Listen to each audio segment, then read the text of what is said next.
मेरा दूसरा सवाल ये है कि क्या हम अपनी क्लास के साथ कोई पिकनिक पर जा सकते हैं?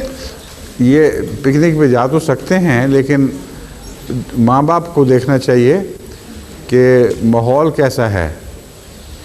अगर इस किस्म का माहौल हो बच्चों का कि वहाँ बेहुदा हरकतें करें और ख़तरा हो कि अहमदी बच्चों पर भी बुरा असर पड़े या वो उनको अलग रहना पड़े और तमाशा बने सबके सामने, तो माँ बाप का हक़ है कि बच्चों को समझाएं कि ऐसी पिकनिक में ना जाओ। लेकिन उसूलन पिकनिक पे जाने पर कोई एतराज़ नहीं।